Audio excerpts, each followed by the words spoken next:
নমস্কার, আমি মনীষা। তো আজ একটু স্পেশাল রান্নাবান্না আছে, তোমাদের সাথে শেয়ার করে নিচ্ছি। দেখতে থাকো।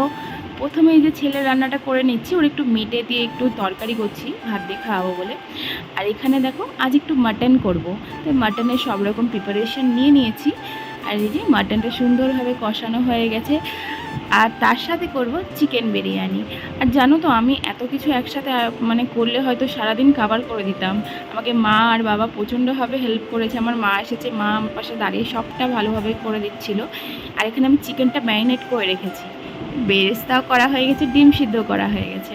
আর এই যে চিকেনটা যেটা ম্যারিনেট করে রেখেছিলাম ভালোভাবে কষিয়ে নিচ্ছি। আর তোমাদের সাথে সবটা আমি শেয়ার করতে পারলাম না, এই যে লেয়ারটা করে নিলাম। তারপরে একটু ময়দা দিয়ে জাস্ট ওটাভাবে ভালোভাবে চেপে দমে বসিয়ে দিলাম। বেশ আধ ঘন্টার মতো দমে বসিয়েছি।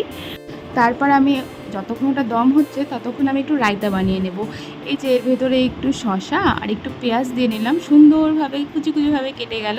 তারপরে একটু টক দই, একটু গোলমরিচ গুঁড়ো, একটু বিট নুন, চিনি আর কিছু তেমন দিয়েছিলাম না। খুব সুন্দর হয়েছিল কিন্তু খেতে। তারপরেই আমি এখানে সবাইকে এক এক করে সার্ভ করে নিচ্ছি। তো দেখো, বেশ ভালোই ঝরঝরে হয়েছিল। আর ভিডিওটা কেমন লাগলো অবশ্যই জানিও। দেখা হচ্ছে নেক্সট ভিডিওতে। টাটা।